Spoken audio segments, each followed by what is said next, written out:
Okay, ladies and gentlemen, we are live. Well, we should be live now. It says I am. It says connection good, and then it says warning. So, come on, YouTube. Yep, can confirm we are live. That's fine. What a long week. It felt like it would never end.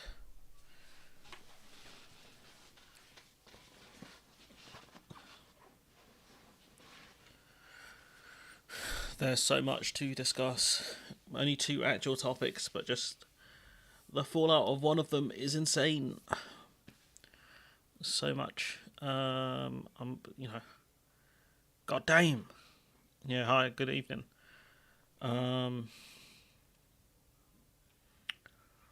Yeah, it's gonna be a long old one. To be fair, I've got till about 7 o'clock to wrap the stream up, so I'm not sure.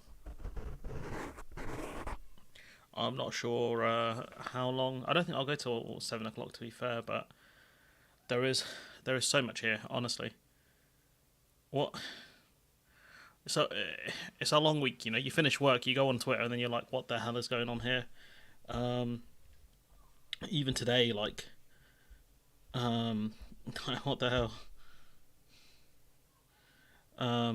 Lee Anderson got the whip removed. I think that was today. It was a good few hours ago.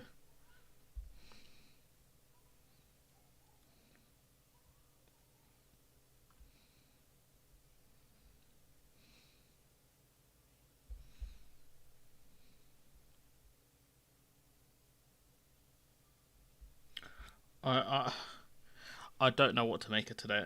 This whole week, to be honest.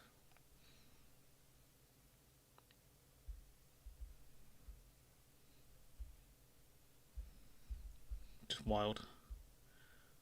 Nigel Farage calls on Lee Anderson to join Reform and destroy the Tories. I mean, do you guys see that happening? Just seen that in the last. That's just been tweeted in the last hour.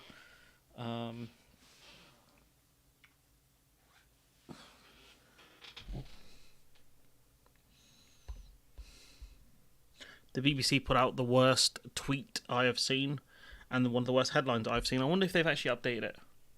Do you know? I reckon they have. Let's have a look. Wonder if these scumbags have updated it.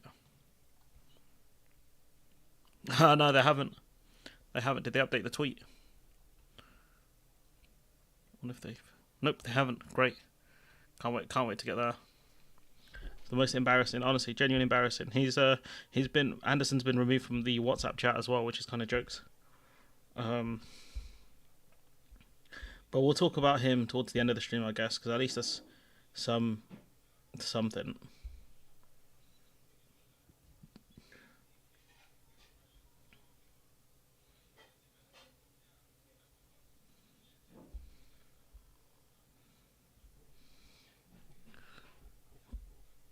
Let's see, switch to TV. Hear you okay now? Oh, is the audio not great? I'm pretty close to the microphone. Every time I think it can't get crazier, it does. Yeah, it's after Wednesday I was like, wow. And then the last 2 days I'm just like, what the hell? What the hell?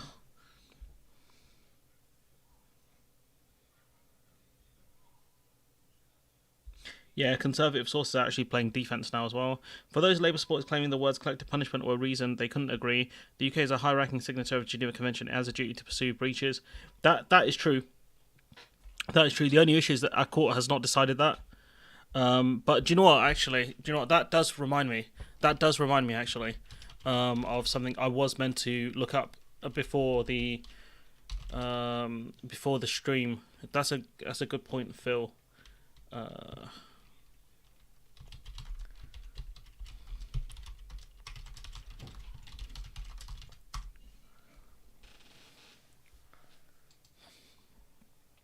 Bear with me.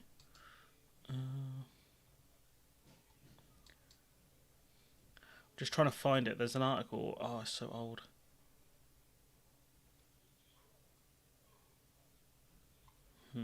Bear with me. Just give me 2 minutes, guys. I need to find the article quickly. I'm just gonna have to time date it. Custom range. This should do.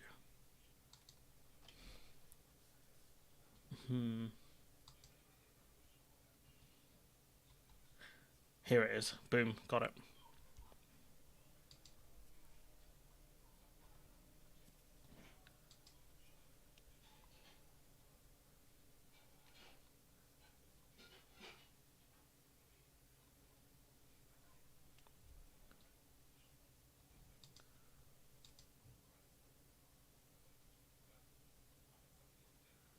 Okay, this will do it. I'm just trying to see what point is it this. Yeah, there. Alright, cool.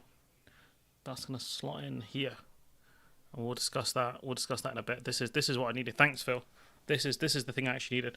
No court needs to decide. They didn't in calling out. See, there you go. I need to. There's a bit more research I need to do then beforehand to do this video. But yeah, we're just going to go over this kind of week, I guess, or Wednesday, and there's a lot of tabs. It goes up to about here. If the audio is iffy, let me know. It's because Twitter defaults the videos onto low volume for some reason. I'll show you guys. That's a bad example because I changed that one manually. These are all bad examples. I changed most of these excuse me, but it defaults the videos onto low volume. So when I refresh the tabs, I have to do the volume again. So it's always fun. What's my RAM usage like? Okay, good. It's not that high. Anyways, going on to the actual stream. So here's how the vote filled out. So context: it was an opposition day led by the SNP aiming for a Commons vote on an immediate ceasefire in Gaza. Amendments: both the Tories and Labour proposed amendments. It's rare for opposition parties such as Labour to amend motions of other opposition parties, with typically only the government amendment being accepted. So Lindsay Hoyle accepted both amendments, defying precedent and causing the Tories and SNP uproar. Some MPs accused him of being biased and helping Starmer avoid a rebellion. Labour figures were reported to have pressured Hoyle with threats of removal after the election if their amendment wasn't chosen, which both vehemently deny. And we have seen multiple sources actually report on this. It was Nicholas Watt originally of the BBC, and I think I've seen the Times also report on this. Penny Mordaunt pulled the government amendment, citing doubts over its chance to be voted on. We also suggest this was because Tory MPs were tilting towards Labour's full-fat ceasefire motion, even though, okay, fair enough. This led to Tories and the SNPs walking out of the chamber, with the SNP concerned that its own motion wouldn't be voted on either. And you can see the SNP wanted their specific motion to be passed because it does talk about collective punishment. And that's, I think, one of the reasons why the SNP kicked off about it so much, that if Labour's one had passed, it would have meant the SNP's one, which they specifically wanted, would not have gotten passed. And that's one of the things, this is one of the things where I think, do we mention names? Do you know what? I'll put it in a poll. I'm going to leave it to you guys, actually. Poll. Should we start naming people?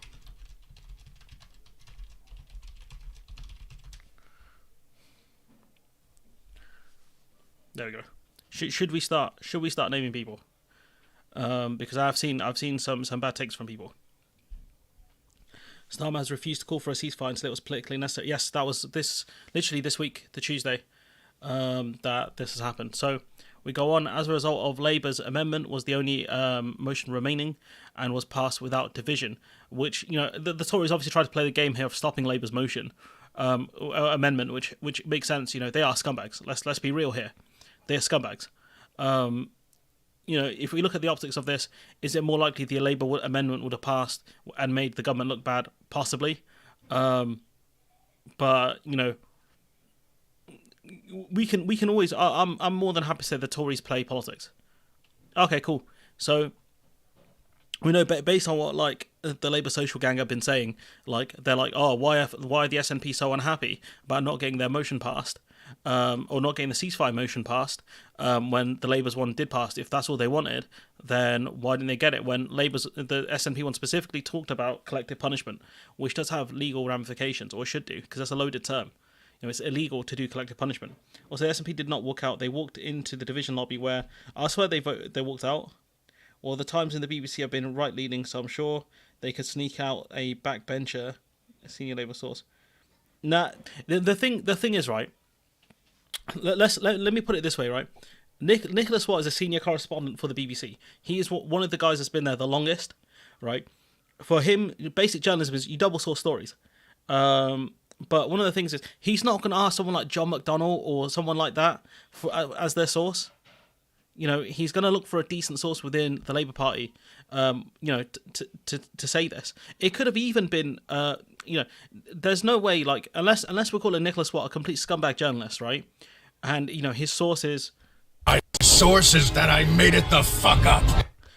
If that's what we're arguing, then fine. But to argue like Nicholas Watt asked like some Labour frontbencher from like years past or backbencher from years past or whatever, who was senior a few years ago, it simply does not make sense. And for those people to argue that, I think their sources... Sources that I made it the fuck up. Genuinely, like to make this sort of argument, I think you're really questioning his credibility as a journalist at that point, and that's a bold statement right there to say that. So unless saying you're questioning Nicholas Watt's journalism and also the journalism of others, because it wasn't just him that reported it was later reported by other journalists, unless you're questioning their credibility, I would not use such phrases here. Nicholas Watt does have a good record. He does have a good record. So unless we're questioning people who were never there, who aren't journalists, by the way, no one at the Labour Social Gang are journalists. None of them are journalists, right? So unless we're questioning actual journalists with good records here, then what are we doing? Starmer denied that himself. He threatened. I mean, if you say to the Speaker, no different than humanitarian pause, yes, that is also a problem, but I haven't had a chance. Honestly, I should have looked at the wording of Labour's motion, but I did hear what other people said about it, and I think that's good enough for the context of this video anyways. Talk around questions. Yes, they do. And, it's the case that they just said, like, look, it's true. They said, I've got the clip here somewhere. One of the guys who was asked about, I think it's Shadow Defence, he said, well, it's true that the Speaker will need Labour votes if he's to be re-elected after the general election, which is true, but that's also a threat. You do need your kneecaps to walk, right? A threat. In the right context, a normal phrase can be a threat. Penny Mordaunt pulled the government's motion. Speaker's apology. Hoyle apologised, saying he tried to make sure all MPs could express their views, but now 33 MPs have called for him to resign. I think it's peaked at 50, but it's kind of died down now, with the Tories saying, we're not going to, with the Tories saying, we're not going to push it, we're not that angry at him, we're just pretending, which is very believable, to be honest, given this lot. So, did we get the ceasefire motion? Yes. But the SNP were very clear. They wanted them. First of all, Labour hijacked their motion. Let's be honest now. Labour hijacked their motion. But they wanted the bit on collective punishment, and that's the version that I think they passed in Holyrood as well. So for anyone to omit that fact, that the key difference being collective punishment, and to argue that Labour couldn't back that because of the legal connotations, I think is nonsense, considering that Starmer has said previously that he thinks Vladimir Putin has broken international law, when there's no court that's decided on that. So is it the case that you can talk about international issues before a court has adjudicated on them, or is it the case you can't? Because they need to make up their mind. It's one or the other at this point. The vote was also time limited. Labour MPs killed time as they were instructed that the Labour leader was lobbying the Speaker of the House. I don't know. That's, again, I'd need a source on that one. My question for the Labour social crew is, what happens when Starmer does this to one of your topics that you've been pushing for years? This is why it's so important. I mean, yeah, but like I said, all they care about is getting Labour into power, and then that's it. Like, they don't know how to pressure Labour from there. They really don't. And that's something I've been saying for hours, for over a year, I think. Because at the end of the day, this is the case. I fail to see the logic here. Senate. The price to pay for power. We've been saying, I've been saying this on the channel for ages. Is sanity the price to pay for power? And they paid it. They've all paid it. Even the Labour Social Gang, they're paying that price. No source needed. Starmer and Hoyle are on camera admitting this. Okay. If a dust-up happened in Parliament, I'd stand behind Penny Mordaunt. She's all ready to stand up and fight. Especially if she has a sword, it's over. If she's wielding the sword, it's over. Just think a second term. It'll be a third term. Yeah, I mean, I'm kind of done. I'm kind of done with it, to be honest. And you know what's going to happen when it all goes wrong? They're going to get mad at us. And I welcome the day. It goes wrong. I'll just say this. Hey, why's my clip not playing? Oh man, where's the audio? No. Oh, I've got soundboard issues. You hate to see it. Why is there no audio on this? Oh, you hate to see it. Is it this? There we go. Don't blame yourself. Blame me. Oh, it's because it's got double audio. That's the problem. I think that's the problem I have for some reason. I'll fix that another day. But, I'll tell them, don't blame yourself, blame me. Because that's what they'll do. They'll blame us. They'll blame all the people who said they have doubts about Starmer and they're not happy with certain things before he comes into power. That's what they'll do. Anyways, let's move on to the next bit. So this is what John McDonnell had to say about it. Exactly as you've been describing, it's absolute chaos, isn't it? I don't think it's done anyone any good, to be frank. We came here today thinking that we would have a serious debate about what's happening in Gaza. We thought we'd all have the opportunity to vote in the different forms. I was going to vote for any motion that called for an immediate ceasefire. I was going to vote for the SNP motion. And then if the Labour amendment came forward, I'd vote for that because it called for... Oh, mate, when that manifesto comes out, I'll be all over it. I'll be there no matter what. ...an immediate ceasefire. But what's happened now is it's just degenerated into, I think, damage to everyone, including Parliament itself. I think the rumours around Labour threatening the Speaker, if they're any way accurate, it's really damaged the Labour Party. In terms of the Speaker, I think his confidence in the Speaker has been significantly undermined, and I speak as a friend of Lindsay Hoyle. I think it has been. If they lose, then yeah, sure, but I can't see them losing considering how washed the Tory party are. They are the biggest group of washed politicians in probably Western society right now. Been undermined, and I think the games that the Conservative Party were playing as well by not participating in a vote, they're the government. So I think everyone comes out of this.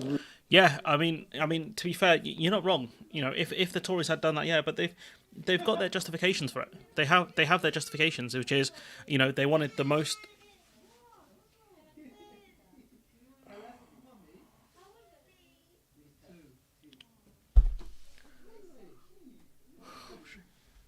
Bear with me 1 second, guys.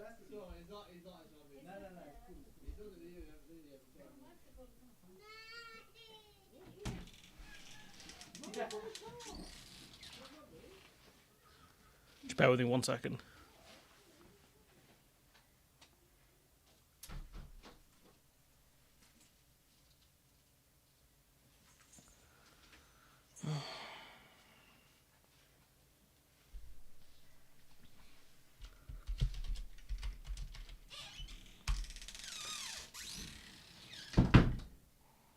Okay, now that disturbance out of the way. McDonald is right. He's probably one of the smarter people in Labour. He's probably been one of the smart ones for a long time. He's correct. I don't see why it's such a problem. You don't have to voice over. You don't want to have a voiceover such. Not allowing them to put forth their motion is wrong. You don't. It's not. It's about how Parliament works. That's one of the problems. If Labour wanted to do an opposition day motion, if they wanted to push for a ceasefire, vote on a ceasefire, they could have done so ages ago. They've had so many opportunities to do it, but they hijacked. I don't have kids. But then what you've done is you've hijacked someone else's motion with an amendment which goes against parliamentary procedure, and you've sought to undermine what their motion was about. That's what this is. This isn't just about having more voices put forward, because if the Labour amendment passed, the SNP's one wouldn't have been voted on. That's what would have happened. At least that's what the SNP thought would have happened. So that's the problem. Like this is the key issue. It was about the SNP wanting their bit on collective punishment. The idea that this is a trap is kind of nonsense, especially when the SNP put forward this motion in Holyrood and got it passed. They got it passed, and the Labour lot in the Labour MSPs backed it. So the argument of Labour can't back it is just nonsense. It doesn't make sense. We end tonight with the position of the... Exactly. Labour have had 5 months to call for a ceasefire, and also they've had multiple opposition days, I think, to call for a ceasefire, and they didn't use it. They didn't use it. They don't care. This is what it's about here. They saw what was going on, and they watered down the original SNP motion anyways, based on what Hamza Yusuf has said. Speaker of the House of Commons, Sir Lindsay Hoyle, really in turmoil. The SNP, the leader of the SNP in Westminster, saying that he sees the Speaker's position as entirely intolerable. We have seen John... No, that is not what I've said. I've told you what parliamentary procedure is. Which is, on opposition days, only the government, the only amendments that normally happen are from the government. Opposition parties don't do amendments to each other, and when there's a government amendment, the other amendments can't be passed. It's the government amendment that gets priority. That's the problem. It's the way Parliament is structured. If Parliament wasn't structured this way, I wouldn't have such an issue. I would still be annoyed that they are trying to undermine the SNP's collective punishment point, because this is collective punishment. Let's be honest now. I can't imagine any of the courts would say it's not, because it's very obvious it is. When you cut off food, water and electricity to a group of people, you are collectively punishing them. McDonnell, the former Shadow Chancellor, calling on Keir Starmer to say exactly what pressure was put on him. And then, of course, we've seen John Healey from the Labour front bench saying that actually the Speaker was trying to do the right thing and it's others who are playing politics. It is pretty clear that whatever your view on the Speaker's future, it has been a circus in the House of Commons tonight.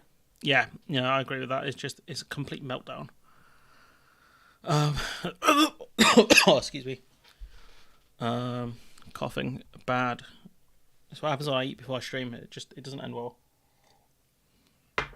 We got on to what Harriet Harman had to say. This is probably one of the most dumb statements I've heard from any politician for a while, who, especially for someone like her, she doesn't understand, it feels like, how the parliamentary system works. Because it is inflamed and there's a reality of the threat. But actually this is about democracy, because democracy depends on MPs voting the way they see fit. And that's why the Speaker is so exercised about this. It's not just about personal safety, it's also about safeguarding our democracy. I want Harriet Harman, mother... Because it is inflamed and there's... You can see a politician saying this is a democracy because democracy depends on MPs voting how they see fit, which is not true. MPs have three main things that they should vote on, or they're meant to consider, is what do their constituents want, what do their party want, and what do they feel with their own conscience. Those are three. The idea that MPs should vote how they see fit is not true. Because if that's the case, then they should do what they want. They should say, I want to make ourselves rich. I want to pay ourselves 200 grand a year. It's not about how MPs see fit. They are there to represent constituents at the end of the day. I do absolutely agree with you. This is a collective punishment. That's what they use in boot camp to single out a soldier when that's right. So we agree this is collective punishment, and what the SNP wanted passed was a motion condemning the collective punishment. And what Labour's motion didn't have was about collective punishment. So that this is one of the key points, I think. You didn't seem to mind when about the enormous protests about Brexit. I wonder why. What are you talking about? I wasn't covering politics at the time.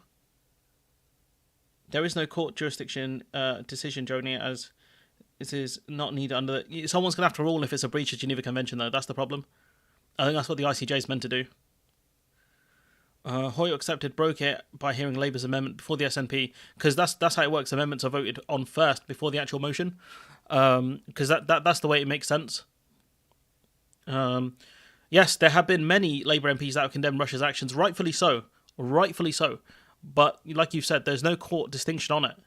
This idea that we need to wait for the courts is complete nonsense, because they've done... excuse me a minute. They've done it for Russia. So the precedent is there already. Ugh.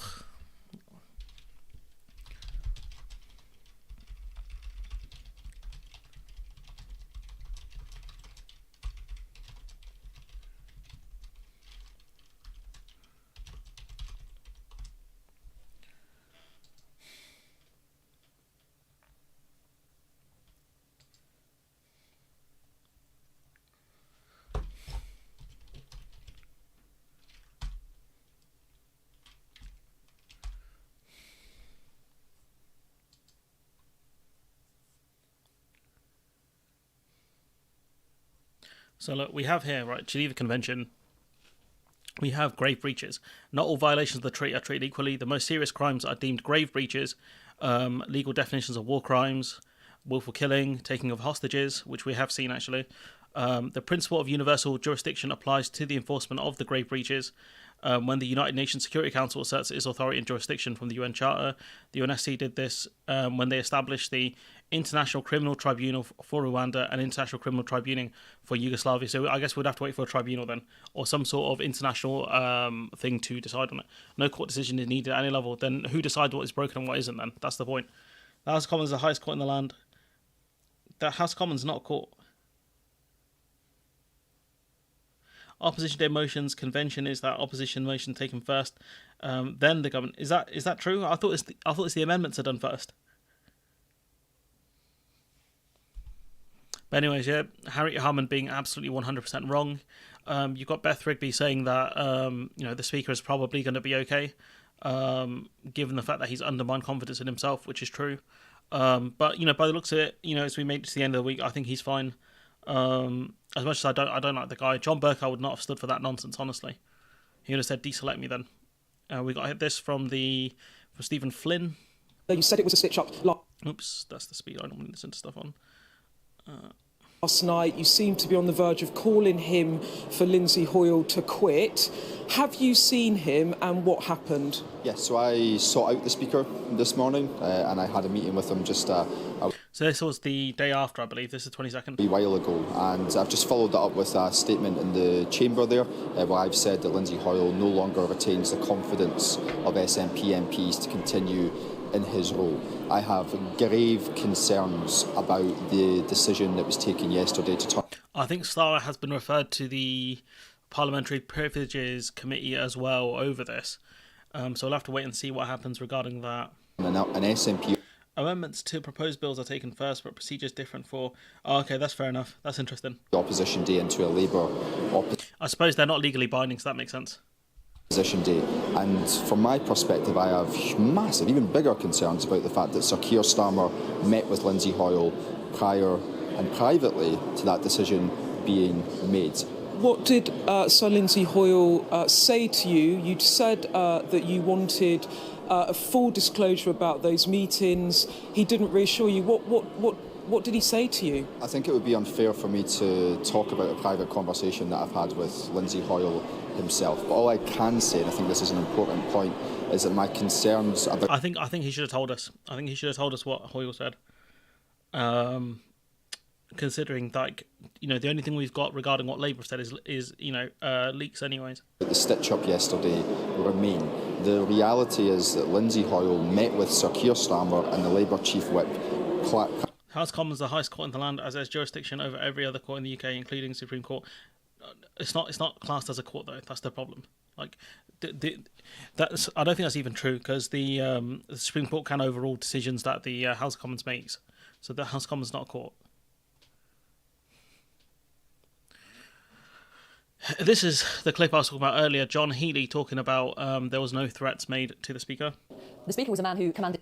Fuck my life. ...respect, widespread respect across the House, and yet you Labour put him under such pressure that he made a decision, he told the House tonight, he regretted, and he apologised for it. He's now lost the confidence of some MPs in the Commons. So that is totally untrue that he was put under pressure. That's been rejected by the Speaker. It's been rejected. Well, according to the Supreme Court UK, actually, the House of Lords is the highest court of appeal in the land, which is quite interesting. So it's not the Commons, it's the Lords. But apparently, is the Lords a court? The House of Lords is the highest court in the land. The Supreme Court of Appeal, it acts as the final court. Okay, didn't know that. By Labour, he was trying to ensure, rightly, the widest possible debate. He is there to protect the interests of all MPs, and what he was trying to do was to ensure that the House of Commons had a vote on the three different propositions from the three... I mean, according to the House of Lords, it is the highest court in the land. So you're fighting Google at that point. ...main parties, and he was doing that because he knew that... I don't buy this. I don't buy all of this, this stuff here around like the Speaker knew because he knew that this matters to Parliament, it matters to our communities, and it matters to people around the world, what the British Parliament and the British... I don't think the world cares anymore about us that much, but what I'd want to see now is the SNP do the same things to offer motions to Labour motion days. That's what I'd want to see. Just start trolling the hell out of it. That's what I'd want to. That's what I'd start doing if I were them. You said the House of Commons is the highest court in the land. That's what you said originally. The House of Parliament. These are like. I don't know what you're arguing for, mate. Honestly. But yeah, I don't buy what John Healey's saying. They're not gonna. The SNP ain't gonna do that. They're not built for that. The SNP wants the Speaker to make a personal statement detailing all of the meetings and communications with Starmer ahead of yesterday's motion. Comes after Flynn told me he believes it was a stitch up. So will the will the Speaker do this? Probably not. We haven't seen anything. We don't know. Lindsay Hoyle saying the details of things that have been brought to me is absolutely frightening.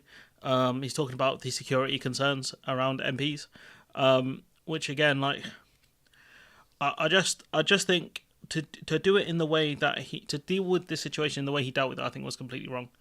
And you know, does this make MPs safer? Not really. I don't think it really does, to be honest. So I don't know. I guess maybe if Labour MPs were voting against the SNP motion, maybe I don't buy it.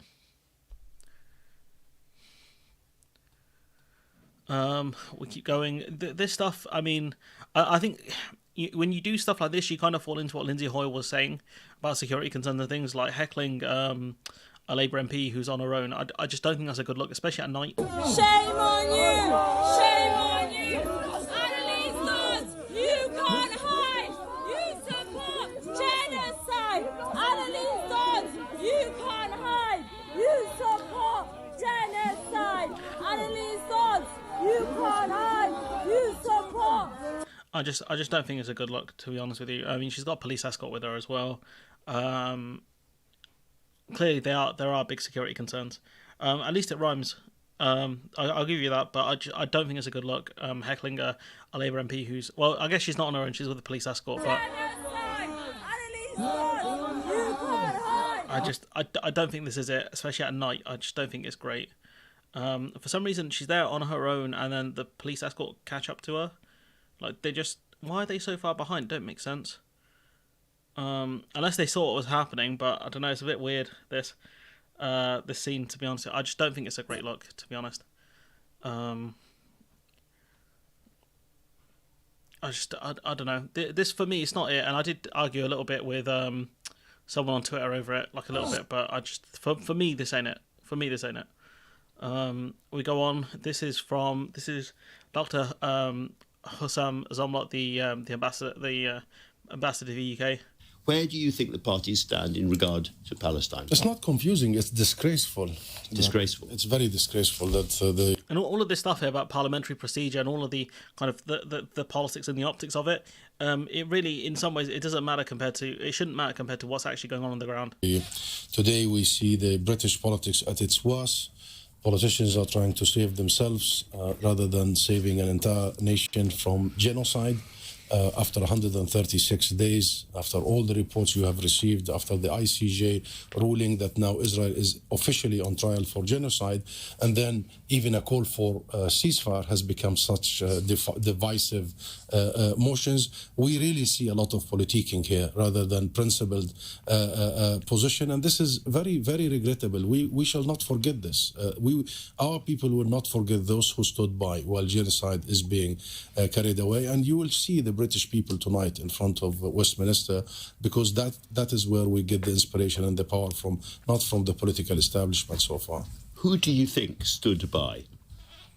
Everybody is standing by. We've read the government motion, the third motion, which is the government motion, which really talked about and condemns the Palestinians after 100,000 Palestinian innocent people killed, maimed and injured, after 70% of the Gaza housing stock destroyed after complete annihilation of our health sector, our education sector, and still the British government presents a motion just to make the life of Labour difficult, the life of SNP difficult. No one is thinking about our children, Andrew. No one is thinking about our international... And this is it for me. Like, it's very clear that the Tories were playing politics over this. There's no one can deny that with the way they put their motion forward to block the Labour one. Like, it's very obvious what's going on here. Law and international order. No one is thinking about our humanity. Everyone is politicking. This is disgraceful. That's why I started with this is shameful. Surely the SNP motion, which calls unequivocally for an immediate ceasefire, is not shameful. Surely the Labour motion, which again says there must be an immediate humanitarian ceasefire, isn't shameful. Surely those motions you approve of. That's why we welcome the SNP motion, and we welcome the shift in the Labour Party position towards an immediate ceasefire. And we don't see why everybody would not just vote for a simple motion for a ceasefire. And we don't see why Labour would pick on the SNP in terms of collective punishment. I mean, seriously? Cutting off water and electricity from children? Only yesterday. Well, a man once said that Israel does have that right. Haneen Juma, a girl of 8 years old, died because of starvation, Andrew. And then the House of Commons here... I've seen the pictures, You've seen her pictures. And the House of Commons here is still discussing if Israel is applying policies of collective punishment. This is unthinkable. What is happening in Westminster today is simply unthinkable. And you know what? If these politicians think that it's only the Palestinians who are in it, they must think again. We are all in it, Andrew. The whole world is in it. And if we don't act in the coming few days, this is going to be a regional war and a global war. And he's right. It is escalating badly out of control with the situation with the Houthi rebels. I don't know what the other kind of Arab states are going to do. They've kind of sat this one out, apart from Qatar for the most part, I think. So we'll have to wait and see. But I think if Israel do attack Rafah, we see a full invasion of Rafah. I genuinely, I don't know. I can't see anyone else defending anyone's actions unless they're calling for an immediate ceasefire. I cannot see it for the life of me. Leeds, because at the end of the day, that the situation in Rafah is that you have a massive amount of civilians in that area, and for Israel to start indiscriminate bombing, which they've already done before their land invasion, we know how their invasions work. They just shoot people. They don't care. They don't care if you're a civilian. They don't care if you're a child. They don't care if you're holding a white flag. They will shoot you. We've seen that on TV. We've seen that on ITV covered it a couple of months ago. You had someone who was talking to ITV journalist. They were holding a white flag, and as they left the interview, as they were walking off, they got killed by a sniper. You have stories of children with single shot wounds. I think they think by snipers. There's no way someone could look for a scope and see a child and convince themselves that that's an adult. They really can't. They haven't. They've said March 10th. They said March 10th, which will be the start of Ramadan, which is, they know exactly what they're doing with that one. They've said, like, if all the hostages aren't released, then Israel will invade Rafah. So March 10th is the deadline, which is a couple of weeks away. The situation that I don't know how many of the hostages are even left alive. How many of them are left alive? How many, where they are in Gaza is very unknown as well. Especially given that, I think it was about a month ago, Israel had actually killed the hostages that Hamas had released because they thought they were Palestinians. Read my lips, please, because we are approaching Ramadan. The Israelis are provoking our people in Jerusalem and in the West Bank. Already many regional countries are engaged, Lebanon, Syria, Yemen, Iraq, and what have you. That's true, but October 7th. And already the streets everywhere are so volatile and so angry simply because they cannot afford to see the images of children being slaughtered. I mean, with the West Bank as well, like that's a side where for Israel to attack anyone in the West Bank makes zero sense, but they've continued to build settlements there. They've continued their bombing of Lebanon as well over the last couple of weeks. This is escalating really bad here. Too much Hamas. This is complete disaster. The Labour motion was different, but you had David Lammy talking about calling for a humanitarian ceasefire, and so a humanitarian ceasefire is mostly about an armistice or suspension of fire shall be arranged to get people out. Like, it's not a ceasefire is generally like two sides agree to stop fighting for normally an allotted period of time, was a humanitarian ceasefire is more like a pause, to be honest, just to get people out. And that's what Labour originally wanted, but in the end, I think they went further than that in their motion or their amendment.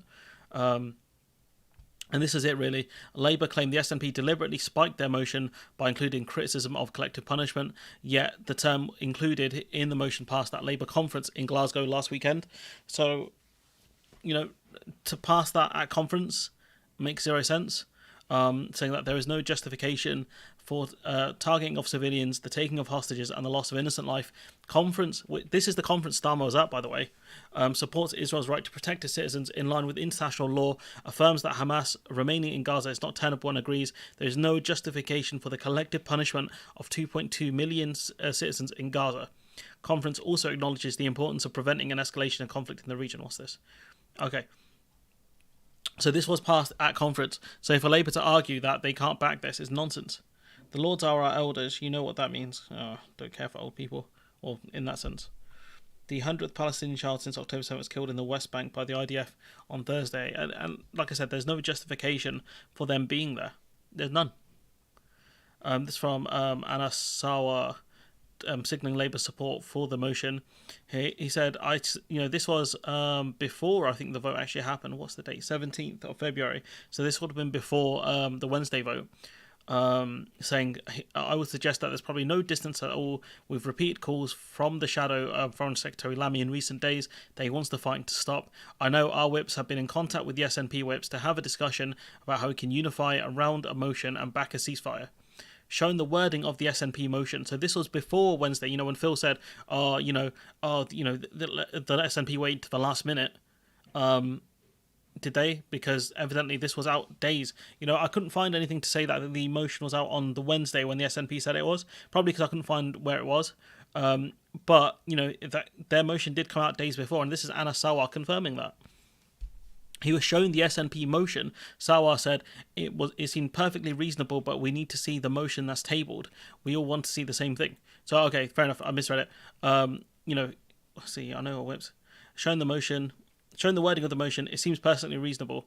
He was shown what was there at the time, by the looks of it. This is Hamza Yusuf talking this was on the Tuesday. This is before Labour finally called for a ceasefire amid fears of another Commons revolt in the face of mounting criticism. In the intervention, Labour tabled an amendment. Much of their sentiment matches the SNP's motion. However, reference to collective punishment was taken out. Hamza Yusuf welcomed them caving in, but also spoke out against the move of the collective punishment line. And this article is from the Tuesday. So again, the idea that the SNP did it at the last minute, like on a Wednesday or something, is complete nonsense. It's complete nonsense. So I don't buy it, honestly. So it was mostly over the collective punishment bit. I think that's the bit Labour say they have an issue with. But Hamza Yusuf was shown the motion days before, but he had to wait for the official thing to come out. He said the collective punishment of 2.2 million innocent civilians in Gaza cannot be justified. And that's what Hamza Yusuf said. So it's clear that he believes this is collective punishment. So for Starmer to back out of that doesn't make any sense. Yeah, no worries. And this is what John Nicholson of the SNP had to say about this, the whole situation. So what's the point, some say? We know we can't force Netanyahu to stop bombing, but the point is that we can apply pressure. Silence is tacit acceptance of Israel's actions. We can show Palestinians who still imagine that this House is a moral compass that we do care passionately about their plight. We lament their suffering and we despair at the lost innocence of their children as another generation learns to associate Israel with cruelty, extremism and hate. Now, the vote at Westminster tonight, the second we in these benches have called, is not and never was, as some commentators parochially claimed, about embarrassing political opponents. Not everything is about Britain. Now, I won't speak for my colleagues cross-party, though I know many out with the SNP support our motion. Some have lost their front bench jobs because they can't in good conscience remain silent. I hope the majority of Westminster MPs now feel the same. Embarrassed silence will not save lives. If we don't call for an immediate ceasefire now, when will we call for an immediate ceasefire? If the UK would have set up Palestine as well as Israel as separate states in the beginning, you wouldn't be having. I mean, I don't know if that's fully true, to be honest. I really don't. I really don't think that's true. Ceasefire. How many more innocents have to I think we would have still seen a lot of issues. die? No. It's past time for our voices to be heard loudly and unambiguously. Enough. So this, you know, it is true that we do need to try something here. Like, you know, we need to put pressure. That's what the international community needs to do a lot more. Put pressure on Israel to make the right decision here, which is to stop the genocide. We've got more here. So this is this from the 17th. The SNP's looming ceasefire motion looks perfectly reasonable, said Sauer. So, you know, evidently he did see it. You know, he did see the ceasefire motion on the 17th. So I did misspeak earlier. It was just the way the article was worded. That 17th was last week. The SNP told the parties, the Scottish Labour leader told journalists at the party's conference in Glasgow that he and Starmer ultimately agreed on the need for urgent peace in the Middle East. But I suppose it's how you get there. But, you know, Sauer talking about the fact that, you know, he does agree that collective punishment has happened. There would have been issues, but at least they would have had statehood. Yeah, it would have given them more protections, but the problem is Israel probably would have just ignored them. Let's be honest. You know, just because you're a state, like Israel has annexed Golan Heights, which was meant to be part of Syria, I believe. Just because you have statehood doesn't stop you from annexation. All it means is, like, you can kick up more of a fuss about it at the UN. That's about it. Like, having statehood and sovereignty does not protect you from much. You know, that's the top and bottom of it. Like, Ukraine has statehood. What saved them from the annexation of Crimea? Nothing. So Sauer was saying, we agree in terms of the UK Labour Party and the Scottish Labour Party, he said, and I know in conversations they've been having with Stephen Flynn that we both want the violence to stop. So it's clear that Sauer agrees. I think he agreed about the collective punishment bit being kept in, but for whatever reason, you know, the UK Labour Party didn't want it. This from Kenneth Roth.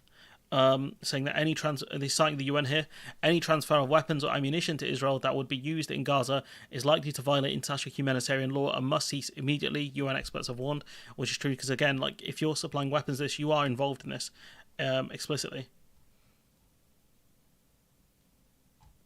You are involved in this explicitly. This, do you know what, right? This from Labour is genuinely infuriating. This from Yvette Cooper. Do you now wish Labour had backed that ceasefire? Let me know what the audio is like if it's too loud, because it sounds too loud on my headphones. Earlier? We called for the humanitarian pause very early on. That was successful. Okay, very early on, right? 22nd of November, after the other countries wanted it to happen, it happened. So very early on is about a month, is almost 2 months after the conflict kicked off. About 2 months after all the bombing happened, the land invasions, all of this stuff, when we saw Israel cut off basic supplies to the people, she's saying we called for this very early on. Successful in November to try and get some of the hostages released and also to get... Did you see? Yeah, I did see that. I did see that, yeah. Starmer said he did not threaten. I did see the Sky News tweet. They deleted it, yeah. Some of the additional humanitarian aid in place. We did call for it to be extended. That wasn't successful. We've also called for it to be... MPs would be as squeamish. Yeah, I mean, they would be, because it doesn't change much. Restored. Again, that wasn't successful. We've seen over this period of time, Hamas has obviously also been degraded, and we've seen this growing humanitarian crisis, really non-catastrophe that's taking place now. What we've always been clear about is that we need to work with international partners. But work with, what they mean is hide behind another country, because all they say is we agree with what Australia and New Zealand have said, rather than them wanting to lead. Which is, really stupid when you have your leader has a knighthood, which, knights are meant to lead for a start. And secondly, it makes you look really pathetic. Why are we following the lead of Australia and New Zealand? I thought we were meant to be big dog. Why are we following two smaller countries? in order to have the greatest diplomatic pressure to try and secure not just the immediate end to fighting, but also All right, see you, Arnold. something that is sustainable. And this is nonsense, and this is my response to all of this. Fire! I don't buy it! I don't buy it. I don't buy it. I genuinely don't. That clip's going to stay as well on the channel. That one's a good one. I like it. I don't buy it. Something that actually leads you to a two-state solution. That's why we've said, alongside Australia, Canada and New Zealand, what we should be doing, the UK government should be doing, is supporting the immediate humanitarian ceasefire that is... Again, we've talked about a humanitarian ceasefire previously, but this whole argument of Labour saying they support a humanitarian ceasefire when their motion was about, I think, an immediate ceasefire shows you they're very cowardly. Phil don't think they met. It was a phone call. Still was bad though. Why would he? If they're both in the building, they're not going to phone each other. Upheld on all sides. I think this is nonsense. I don't buy it. And if we go to what Labour actually said at the time, a siege is appropriate. Cutting off power, cutting off water. Yeah, it's not an issue. I think that Israel does have that right. Do you think cutting off food, water and electricity is within international law? I think that Israel has an absolute right to defend itself against terrorism. That's not the question I asked. It is an answer to the question that you've asked. Do you think Israel breached international law by cutting off power and water supplies? Look, I'm not going to sit in your studio and grandstand and tell you that I'm going to make big pronouncements about what Israel is and isn't doing. Israel must meet its obligations under international law. Do you think it is doing so right now, though? This is critically important. Well, look, I'm reluctant. Politicians are not commentators. I'm reluctant to pass judgment on specific actions. Do you support the order to move them or not? The order to move them? Well, clearly. Just yes or no? It's not a yes or no, Victoria. I'm hoping one day to be Foreign Secretary. Do you think Israel... You got to love David Lammy because he'll say it openly. In an election year, we can't say that. That's the stuff he says. ...is abiding by international law. As I say, I mean, it's very difficult at the moment. Yeah, they didn't mind passing judgment on Russia, so it's either one or the other. It's either you can do it or you can't. It's either you wait for the court or you don't. Moment, because this is all happening so fast. As to whether each and every act is in accordance with the law, well, that will have to be adjudicated in due course. I haven't edited shit. This is someone else's video. What are you talking about? This is not even mine. Is my name Sal Sanithorth? Do you now wish Labour had backed... Is my name Sal Sanithorth? Is that my name? No, and that's what he said. He said, when asked the question, let's go back. Cutting off water. Well, I think that Israel does have that right. You can argue that's deception, but he said Israel does have the right to defend itself. And he goes on to say it's got to be done in accordance to international law. But his answer really should have been, no, you don't have the right to cut off food and water because that's collective punishment. That's illegal. He's a human rights lawyer. He should know these things. Ages like this, or to sit but this was his defence.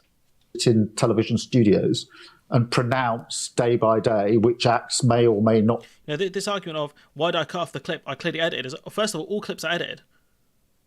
Be in accordance with international law. When it comes to MPs, like Andy McDonnell, using language which he knows is going to be interpreted as calling into question the existence of the State of Israel. He didn't do that. It isn't just about Andy, it's about the numerous rallies taking place, the hatred that emanates from them.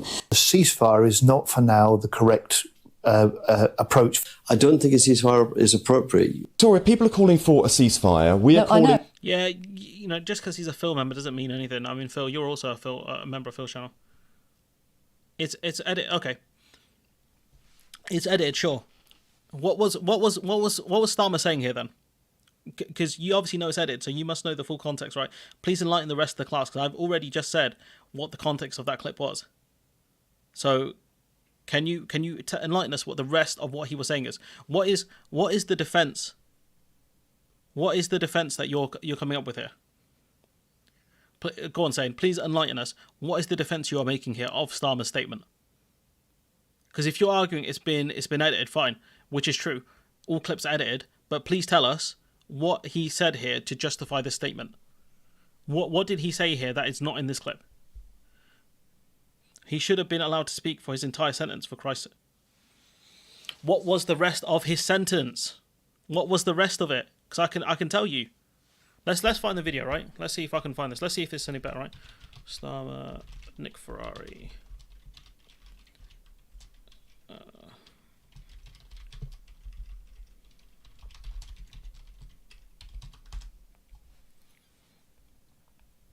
Oh no, I don't want to go on TikTok. That's a 7-minute 10. Is there a short video on this I can find? Here, this will do. We're not stupid. Everyone. Have they got the actual clip? You obviously heard the first interview, which was, and when I said that, I meant it, the right self-defense. I was not saying Israel had the right to cut off water, food, fuel or medicine. Well, But the thing is, that is what he said, though. When he was asked about it, that is what he said. Let's see. Is this going to do it? I'm very clear. Israel must have that, does have that right to defend herself, and Hamas bears responsibility. a siege is appropriate? Cutting off power, cutting off water?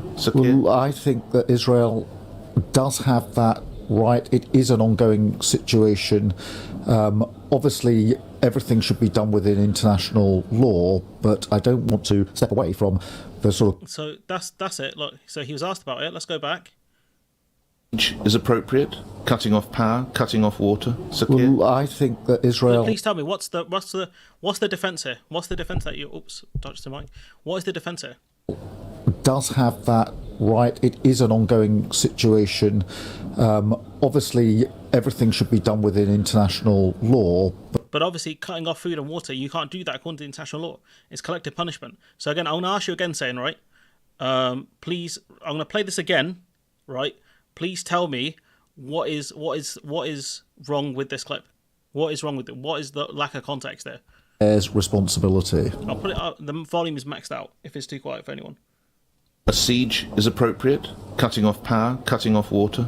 Well, I think that Israel does have that right. It is an ongoing situation. Obviously, everything should be done within international... Shall I play it again, guys? Shall I play it again? Law, but and Hamas bears responsibility. A siege is appropriate? Cutting off power, cutting off water? Well, I think that Israel does have that right. It is an ongoing situation. Obviously, everything should be done within international law, but I get bored of people trying to call out my intent here. I get bored of it. I get bored. So I do believe the point has been made. Do you think, because I've got so many of these Labour social goons, right, coming out here attacking my intent, attacking who I am as a person, right, when they're the ones who've got a lot of questions to answer, not me. So, you know, unless you want to make a big deal out of this, which I'm more than happy to, trust me, after the week I've had, I'm more than happy to pick a fight with someone. Oh my days. Okay, Barry. All right, you win with that one. That was a good one. So unless you want to have an argument right here and now, which I'm more than happy to do, you know, I've got half an hour left of this stream, so you know I'm more than happy to pick a fight with someone. But if you guys think the point has been made here, I think it's fine. But this whole argument of it's edited, it's taken out of context or whatever, I've just given you the context. And especially when you can't do those things according to international law, you can't cut off food and water. It's collective punishment. How would you do that in accordance with international law? Are you going to say, oh yeah, you can't have that because you're Hamas, but here you go, little Abdul, you can have this because you're not Hamas? What? We don't mention the tabs, okay? We don't talk about the tabs, okay? We don't mention the tabs, okay? It's how it works. I'm still upset my thing doesn't work. Stings, though. Oh, I've got to sort out my my stream deck as well at some point, which is so annoying. You know, when it comes to dealing with these people, right? It's walking straight back into hell each time. It's not an issue, clearly. But that's all that happens. You come up with dumb stuff in the stream. This is all that happens. Exactly, that's the point. That's the point. You can't cut off water because you can't... It's collective punishment. That's the point. You can't do it. Do you want me to play it again? I'll play it again if I have to. Genuinely baffled. So this was from November. saying, I welcome the news of an agreement to release the first hostages and have substantial aid. I call for all remaining hostages to be released, which is fine. Substantial humanitarian pause. So this is what they wanted originally. So the idea that, they were there pushing the line on this one, not really true. But, they waited for like the other countries to start this off. They waited for the Americans. Do you think you're being funny when I ask for nothing but full disclosure? Bro, you know what the disclosure is, though. You know what the context is. You know what the context is, though. I don't listen to Labour Social, by the way. Fine, whatever. I've covered this clip so many times, right? So, the idea that that clip's taken out of context, not really, no. Like the argument of, oh, it's edited. You called me a dishonest actor. You didn't even say that. Do you think you're being funny for being asked full disclosure? Do you know what, right? Let's have a look back. Seriously, guys, I'm more than happy to fight anyone, especially this week. This idea, it was edited. You are repeating. So that's an accusation. Did you cut off that clip of Starmer you clearly edited when obviously I didn't edit it? The arguments here just nonsense. Saying absolute nonsense. Yeah, humanitarian pause is just there, is temporary just to get hostages out. That's it. Not hostages, sorry, just to get civilians out. That's about it. It's meant to give them corridors, but we saw when they were given humanitarian ceasefires, all Israel did was target the civilians leaving. That's all that happened. Bored of people questioning intent here. If you think I've got bad intentions, just say so. Just say so, and you'll get wrapped up. Honestly, it's not hard, guys. It's not hard. Thanks, Smith, for the super chat. So I'm just tilted. I've been tilted all week, to be honest. Not much to do with the stream, but it feels like people are trying to test me this week. Welcome to membership, Ackies. Thanks for the super chat, Roisin, as well. I'm not in the mood for people to mess around this week. And once again, I'll play this clip again. Liar! I don't buy it! I don't buy it. So here, this is Starmer calling for Nazi-style tribunals to prosecute Vladimir Putin. Thanks, CJ. So look, the Labour leader said the UK government must do all it can to ensure the creation of a special tribunal to investigate the crime of aggression. Now, who are you to say the crime of aggression happened when no court has done a ruling on this? If the ruling is we need to wait for the courts to make decisions, how can you rule the crime of aggression? It don't make sense. And what he's asking for is a tribunal to investigate the crime of aggression. How are we supposed to know any crime has happened? The Ukrainian people deserve justice, it is true. The ICC does not have jurisdiction to investigate the crime of aggression against Russia because the country has not ratified the statute of the International Court. An international tribunal will fill in the gap, he said. So he wants to set up a special group to deal with this. I don't care if you are. I don't care if you are, but the arguments you're using is just nonsense. I think I did, but if I didn't, thank you, Mithril, for the £10 super chat. I really appreciate it. All the memberships and the super chat, it goes a long way, genuinely. I am. This is probably a crappy way to leave it. Next week's going to be the last stream for a while because the 9th and the 16th I'm off. So next week's one will be the last one for a bit. Just tilted. But what's it called? We can see here, Starmer clearly making accusations here about the crime of aggression, talking about we need special tribunals and all this stuff, when he's talked about, I can't talk about war crimes that have happened. I just talk about what, he just says, I can't talk about what Israel are doing, but, Russia, now we need a special tribunal for those guys. Fuck those guys specifically. Nonsense. This is nonsense. This is such a pathetic defence. We go on. This is going to be about 30p Lee now. We're going to discuss him. I should probably bring his comments up first, really. Here it is. The comments. So we start with 30p Lee. I heard the comments here. I heard the comments earlier you was making about. Now, MPs were given a lot of money to sort out their digital setups, right? Blood has a crappy microphone and his camera in 120, whatever the lowest resolution is. So Ella, some of the comments she made earlier this week, and I don't actually believe that these Islamists have got control of our country. But what I do you know what's dumb, right? Suella Braverman arguing that Islamists have taken over control of the country. Like, I thought you guys are meant to be in control of the party, so did you guys just let it happen?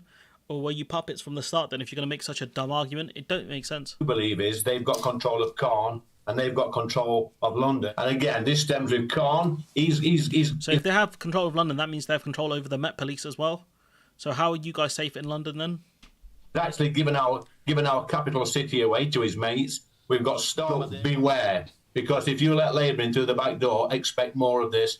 How would you let Labour in through the back door? He's an elected official. Sadiq Khan was elected by the people of London. It doesn't make sense. Expect our cities to be taken over by these lunatics. This man's crazy. They're actually crazy. And we go on, we see what Khan's response is. These comments from a senior Conservative are Islamophobic, are anti-Muslim and are racist. We've seen over the last 2 days confirmation that over the last few months there's been an increase in anti-Muslim cases by more than 330%. These comments pour fuel on the fire of anti-Muslim hatred. And I'm afraid the deafening silence from Rishi Sunak and from the cabinet. Also, Keir Starmer hasn't said much about Islamophobia either. Neither have, I don't think, the Lib Dems have, or any of the other major parties, to be honest. Maybe the SNP have, but I haven't seen it from most of the parties, to be honest. Is them condoning this racism. And I'm afraid it confirms to many people across the country that there's a hierarchy when it comes to racism. We always knew this. Yeah, I did notice that a couple of weeks ago before. We all knew about the hierarchy of racism, though. This has been true for a long time. Hierarchy when it comes to racism. I think it's really important to call out anti-Semitism. It's really important to call out misogyny. It's really important to call out homophobia. But surely it must also be important to call out anti-Muslim hatred. And I tell you this, my concern is there'll be people across the country, people who are Muslim or look like Muslims, who'll be really concerned about entering into politics because they know if these are the sorts of comments that are said against me. Yeah, Baroness Waxley was right. That's why I do post I do post some of the stuff that she says on the channel because she is right. Like the Tory party, don't like Muslims. They don't like Muslims. We know that. So this is the Shatman talking about this. He has told GB News that Islamists had, and I quote, got control, unquote, of Sadiq Khan, and that Sadiq Khan had, and I quote again, given our capital away to his mates, unquote. Are those comments acceptable from a Conservative MP? Well, I haven't seen the comments, I should say, so they're just based off what you've just told me, but it's certainly not the way. It's classic politicians large. I haven't seen any of the important stuff that you have spoken to me about, therefore I can't really comment on it. You don't know I haven't, and besides, if you're making controversial statements, aren't you? What were the controversial statements that were made? I would put things. I think there are more concerns about the way that some of these protests have been taking place, in particular what we saw projected onto Parliament this week. But I certainly wouldn't phrase things like that, no. So what would you do about it? The Labour Party is calling for him to lose the whip over what they're describing as Islamophobic comments. Well, I have to apologise because I've come on to talk about my main subject, Ukraine. I'm not familiar with the particular quote. Another classic politician. I've come on to talk about this other thing that you don't want me to talk about. But it'll be one for, as ever with these things, the party itself and the party whips. I haven't seen the full comments. I do think there aren't many names. That's a good one. I like that. Being a member of the Conservative Party, hearing one of your colleagues, one of your MPs, make comments like this, how does that make you feel? Well, as I say, I've only heard them from you, but I wouldn't comment like that. They're accurate, I can assure you. About Sadiq Khan. I do think there is an issue of the way that these protests and marches are policed, and in particular, what we saw really was disgracefully projected onto the side of the Houses of Parliament this week is completely inappropriate. He's just not going to answer the question. This from by Labour. Lee Anderson, the Conservative MP for Ashfield, and let's not forget until recently a vice chair of the Conservative Party on the GB News channel. He said that the Mayor of London, Sadiq Khan, had given away the capital on Wednesday. He went on to say that if Labour got into power at the next election, then expect our cities to be taken over by these lunatics. Now, Labour's party chair, Annalise Dodds, wrote on X, formerly Twitter, that these comments are unambiguous. Can we just call it Twitter? Don't call it X. Don't give him that power. It says Twitter on the screen up here. Look. Racist and Islamophobic, and she called on Rishi Sunak to remove the Conservative Party whip from Lee Anderson, i.e. to say that he could no longer sit as a Conservative MP. She went on to... that's a big fall there from being, the former Deputy Party Chairman, considering he's only been in Parliament for one term. It's kind of nuts that he had, such a meteoric rise, I guess, or a dishonest, whatever you want to call it. He really rose through the ranks really quickly, and then he just kind of fell off.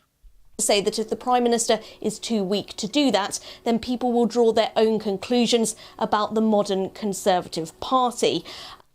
Donated for the book you're going to purchase, How to Speak and Understand the Scottish with Freaked Out. I have no interest in learning Scottish, I'll be honest. It's not going to happen. It's not going to happen. Don't make this a thing. You've just wasted £10, Ackies. Don't make this a thing. Another Labour MP, John Ashworth, the Shadow Paymaster General, has said that the whip should be removed. He's written a formal letter to the Prime Minister. And we have found out, today the whip has been removed. The question is, when did he make these statements? 23rd. Was it yesterday that he made these statements? Because there's a jump cut in this. I'm trying to see. Do GB News not put dates on their thing? What the hell? I swear news companies do that. Have Sky done it? Do they not have dates on the screen? How are you supposed to know when things are dated? Oh, maybe it's a thing I just made up in my head. Anyways, this is what Braveman said. Islamists are in charge of Britain now, which makes no sense considering she was just in charge not long ago. She was the Home Secretary, so does that mean she is now in charge? I mean, she was one of them? I don't know. Javid was apparently furious at these statements. Backlash building. Let's go for this one first. Let's mix these two up. Backlash building. Some Tories are openly critical. Tory source defended Anderson, saying Lee was talking about the abject failure to get a grip on the quote Islamist marches when these are just free Palestine marches. It's complete nonsense that these are Islamist marches. It's complete garbage. So there's that. And then, Sajid Javid, absolutely furious over Anderson's anti-Muslim hate, is just as unacceptable as anti-Semitism. Number 10, under huge pressure to act, I'm told he's demanding either Anderson issue a sincere apology or have the whip removed. He did not offer an apology, and he had the whip removed. That's what we know so far. This is probably the worst headlines I've ever read from the BBC. MP suspended over criticism of London Mayor. And you got Sam Bright here, overall cool guy. Am I following him on Twitter? Yes, I am, because he's an overall cool guy. Saying criticism, no, that was not what Lee Anderson said was not a criticism. A criticism is Sadiq Khan has not done enough to tackle crime in London. That's a criticism, right? I've been trying to learn Scottish Gaelic. I'm not very good at it. I don't think anyone's that great at it, to be fair. His whole argument is he's let the Islamists take over, which is nonsense. Right, the idea that London's controlled by Muslim people is nonsense. But this argument he's making here, so bad, so bad. And Aki's, why would you have a book? Yeah, that's true.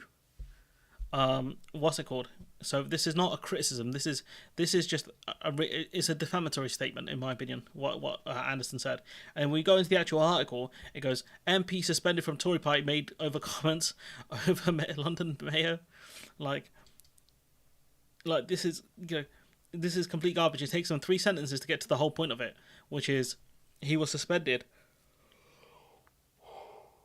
He was suspended for saying Islamists had got control over the Mayor of London. This is why he was suspended. It wasn't over criticism. It's not criticism. This is an Islamophobic attack. This is clear. It's just wild. It genuinely is wild. That he kind of made this statement and got away with it. Well, I would say he got away with it, but he got suspended from the party, I guess, but it's complete nonsense what he's made it. I don't know if Sadiq Khan has any kind of... I don't think there's anything else he can really do with this. Why hasn't Truss had the whip removed? That's a good question. I think Truss is more popular amongst the Tory party than maybe Anderson is. I'd have to look at the Conservative home polls for it, though. That's the only thing. But he's been widely criticised from the party. But I think Lee Anderson's just aiming for a media gig now. I think he's aiming for a media gig. He's going to end up getting a job in GB News. Truss is the one. I suppose she would be, yeah. I suppose she would be. Got one last one today. It's about energy bills going up, which is great. Everyone loves this. The new price cap applies from April to June and is for households on a standard variable tariff paying by direct debit. Remember, the cap sets the maximum that suppliers can charge per unit of gas and electricity in England, Scotland and Wales. It varies depending on which nation or region you live in. Now, have a look at these. These are the average maximum unit prices for gas and electricity. Both have come down. For gas, it's now 6.04 pence per unit. For electricity, it's 24.5 pence per unit. The standing charges have also been updated. Remember, those are the fixed daily fees. Updated is one hell of a way to say price increase.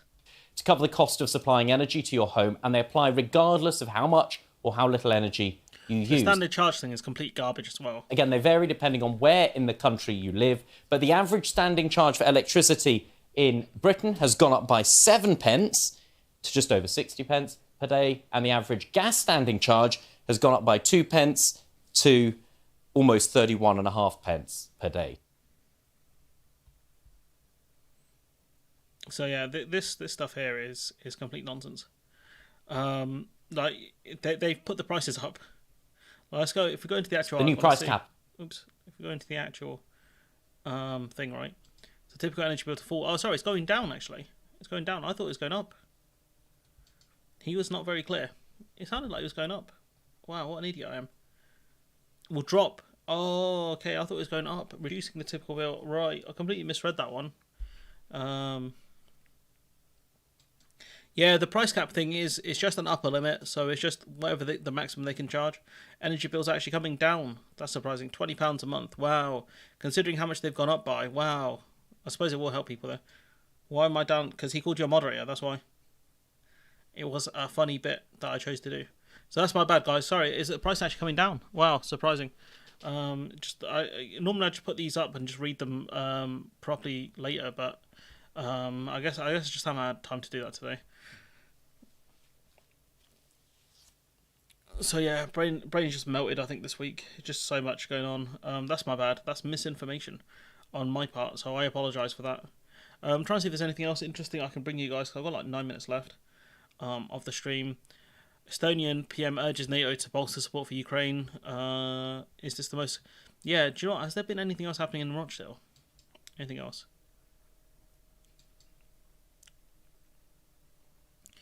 Tony Lloyd should have been a relatively straightforward by-election. Former Maverick former MP. That's one hell of a way to describe George Galloway. Let's see. Galloway is mostly targeting Muslim population, making about 30% of the electorate. Many of whom are angry about what's happening in Gaza. People of Gaza don't have a vote in this election. You do, reads one of the campaign leaflets. It's quite a good campaign slogan, actually. At a meeting in the town's Kashmir Youth Project, he said if elected, he will enter the chamber like a tornado, shake the walls for Gaza. He claimed victory from in Rochdale, a small town near Manchester, will be noticed by the people in Gaza and by people in Tel Aviv. I mean, I don't think the people in Tel Aviv are going to care that much about George Galloway being elected. Azir Ali, who had backed an immediate ceasefire in Gaza before Salman's call for a humanitarian one, was disavowed after recordings of him making allegedly anti-Semitic statements. Labour members in the town were ordered to stop campaigning for him, and the shutters came down on the party's campaign headquarters. So essentially, they've shut it down.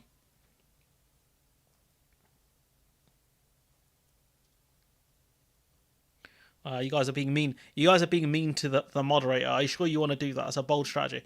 I live 2 miles from a nuclear power station. My standing charge should be 0. Yeah, I suppose it should be. Galloway treat everyone to his HSI famous cat impression. He's what? Paul Walsh, a 56-year-old roofer, said he knew all about the controversy, but still going to vote Labour anyways, which is interesting. But Labour don't have a candidate, though. How's he going to vote Labour? Let's see. Rumours have been swirling. Mr. Ali supporters were campaigning for him, although there's a lot of evidence of it. Let's see.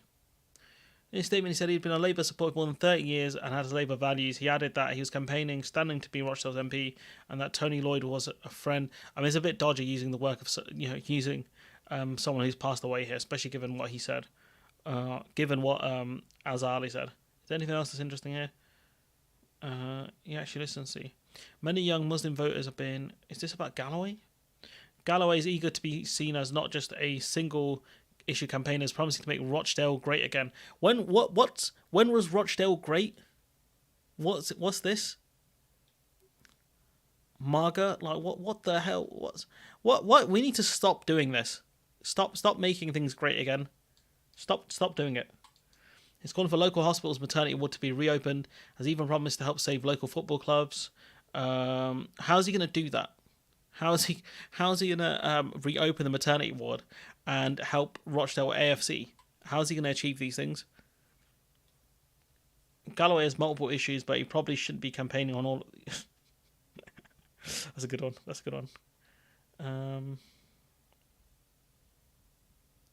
Oof. Sorry to hear that, Mithril. Why am I getting racist for? Galloway will treat every impression. Yeah, I don't know about his cat thing. Let's see. The town's former Labour mayor, Simon Danzuk, accuses him of ignoring the majority of voters in the town, who he says are white working people. Okay, that's a bold strategy to mention that. That's bold. Danzuk, who was suspended in 2015 for sending... Oh, right. Okay, this is it now. Okay, it was... The joke was there were three former kind of Labour people who were running in this seat. Danzuk, who was suspended in 2015 for sending explicit text messages to a 17-year-old girl, something he now dismisses as tabloid nonsense, is standing for Reform UK. That's a bit dodgy, that is. He insists his old Labour values are perfectly in tune with Reform. What the hell? This place is nuts. I don't know how I've missed this one. This whole thing is nuts.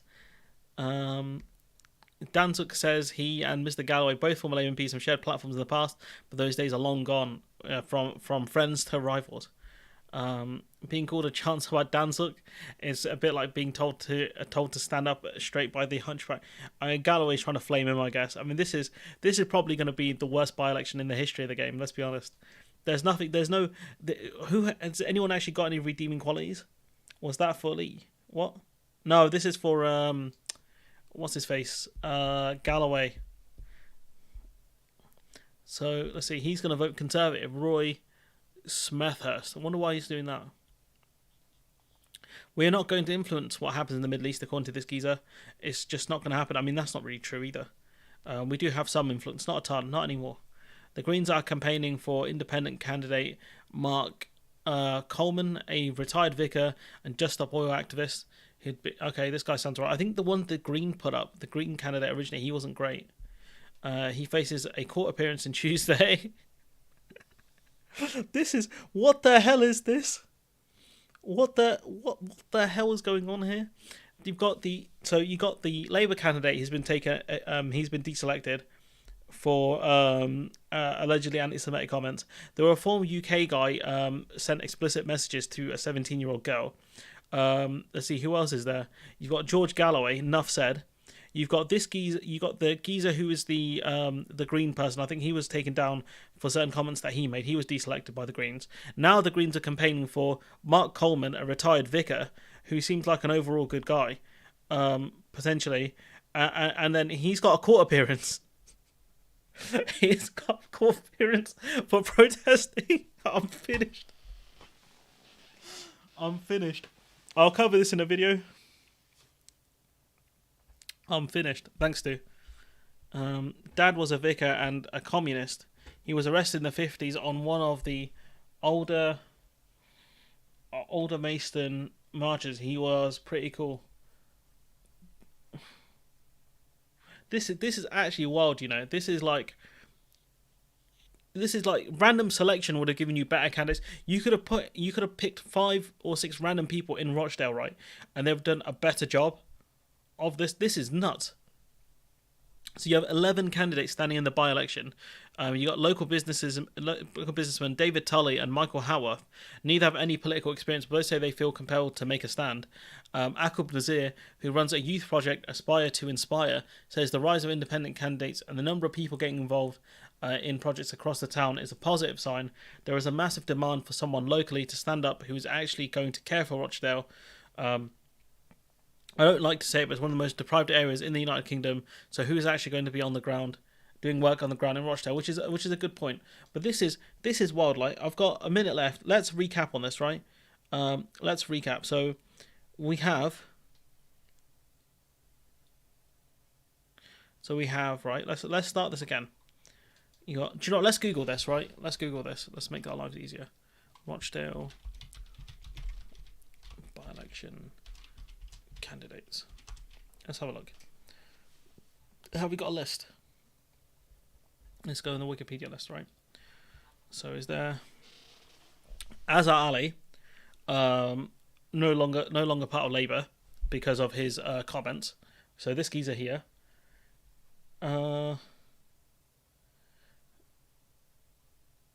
We got him. He's done because of anti-Semitism. Right, got Mark Coleman, who was the vicar, I believe we just spoke about. Let's see if we can find him. So we got Mark Coleman, right, who the Greens are now backing. You got Simon Danzuk, who apparently sent explicit messages to a 17-year-old. Ian Donaldson, who I have nothing bad to say about this person, I know nothing. I think this is the person that most people are backing now. Paul Ellison, again, Tory, whatever. George Galloway, enough said. Why has this got a note on it? So yeah, you've got Paul Ellison, so a Tory. None of these people, only 2 of these people have Wikipedia pages, by the way, which is nuts. Someone independent won't make any difference to their match. It is true to an extent, yeah. Unless there's like a crunch vote, they could get something on, like pork barrel politics style. But I think they just want someone who cares, someone who will try. I think that's what they really want. More than anything, someone to say like, saying PMQs like, my area in Rochdale is deprived, blah blah blah, because of these issues. What are you, the Prime Minister, or what are you, the Chancellor, going to do about it? Rather than the standard, my constituency has just started making washers for washing machines. Will the Prime Minister congratulate us for this? Less of that. That guy still. When I covered that PMQs episode and that guy was there. That genuinely is one of the most frustrating things I've ever seen in my life. It's like that was what a melt that guy is. I don't remember what his name is or what he looks like, but I remember that. Washers for washing machines, no one cares. I once gave a protest first reference to candidate who was arrested the morning of the election for an offence. It was alleged that he shot the local... What's that say? Sorry, there's a heart thing in the way and it does my head in. I can't move it. Assuming police officer's wife with a pellet gun. So anyways, we've got, Mark Coleman, who has a court appearance, right, because of protesting. Again, we've gone over Danzuk. These 2 are fine. Obviously, George Galloway, we know about him. Guy Otten, who was the Green Party candidate, who has been... who won't be representing them. The Green Party will be represented by Mark Coleman. So there's that. You've got Ravin Rodent. Don't even know how to pronounce that one. So that's okay. That's fine. Of the Monster Raving Loon Party. And then you have David Tully, another independent. Why they didn't just group the independents together, I don't know. But like, what the hell is this? What the hell is this? Like, I'm looking at this, right? Alleged anti-Semitic comments, Azhar Ali. Mark Coleman, court appearance for protesting, which is fine, but just weird. That one's weird. Danzuk, explicit images sent. These 2, Lib Dem Tory, I've not heard anything about them. George Galloway, enough said about him. Guy Otten, who has been kind of deselected by the Greens. And that's it. So if you look at how many people we have here, 1, 2, 3, 4, 5, 6, 7, 8, 9, 10, 11, right? Out of 11 people, about 3 of them, 3 of them are nuts. 3 of them have done stuff that are moronic. Out of this 11, I've never heard of a by-election like this before in my life. 3 of them. Look at 1, 2, 3. And when you call Mark Coleman 4, who's got the court appearance, there's 4. So it's just bizarre. Which party is that though? Which one are you talking about? Azhar Ali was Labour. Coleman is being backed by the Greens despite not being their candidate. Guy Oaten is on paper for the Greens, but he's just on paper. He's being backed by them on paper because of his comments that he made previously. I mean, this is wild. Why are there 2 candidates with the same surname? Who are you talking about? Hey, that's a good point, actually. I didn't think of that. William Howarth and Michael Howarth. Hey, that's a good point.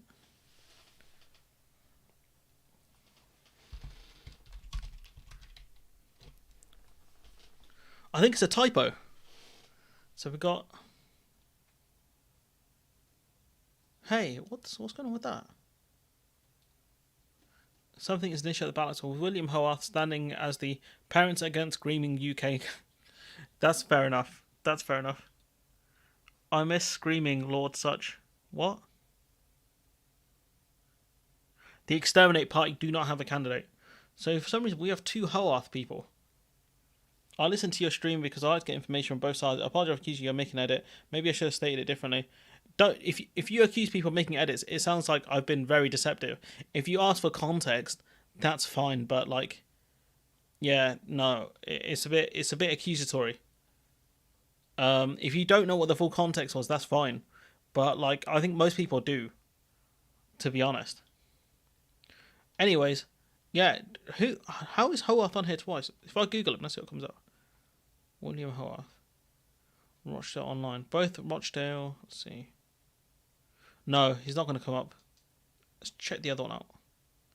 Michael Howarth. Yeah, I don't know why there's 2 people with the same surname. It's not a very common surname either. Right, okay, we're not going to find this geezer either. This is him. This is Michael Howarth, right? Let's find William then.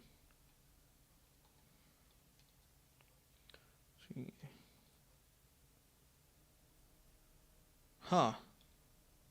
No, it's 2 different people. They look very different as well. They don't look like they'd be related. So strange.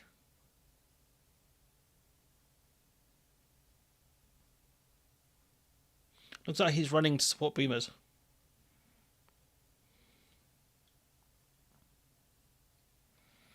But yeah, no, strange by-election.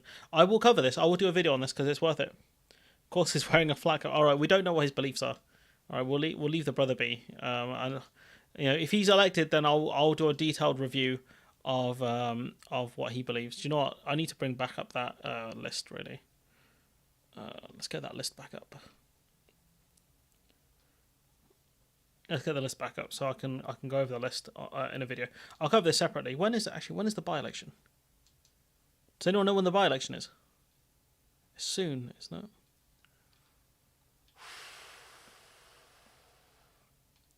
Here you go. All of the candidates. Actually, this might be better.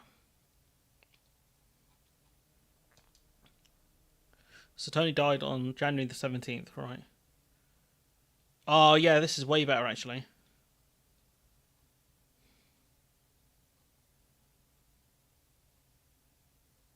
Yeah, we'll go with this.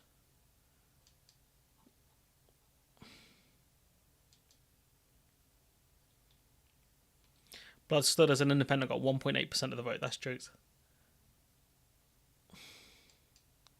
Thing is, he talks about how Rochdale had been let down by the main political parties, but 100%, if Labour let him back in, he would run. As a Labour candidate. 29th, right? Oh God, I'm running out of time. I'll release the video the night before the by-election then. I'll try and get it done before the by-election. Because I haven't got oops. Oh, you hate to see it. Where did this go? Oh, I hate this stupid thing. I have to figure out where that went. This is the Anderson stuff. All right, cool. Post this here. But yeah, anyways, I'm going to call it a day because I'm going to get in trouble otherwise because it's 10 past. I need to make some tea or something as well. 2 Michael Fays on a ballot paper. One was known as the... Okay, I'm not gonna dig into that one. Yeah, let's call it a day there then. Founder of the Monster Raven Empire, right? I think, and the context didn't make Starmer look any better. I mean, that is true. He didn't. Alright, yeah, we'll end the stream here. I'll catch you guys next Saturday. Next Saturday will be the last one for a couple of weeks because the stream after that will be on the 23rd because I'm on vacation from the 8th to the 15th. I'll be on vacation, so I probably won't do a stream on the Saturday. I don't know if I'll do. I might do some videos whilst I'm abroad. I don't know. I'm not sure yet, but we'll leave it. We'll leave it at that. But anyways, I'll catch you guys next week. All right, bye.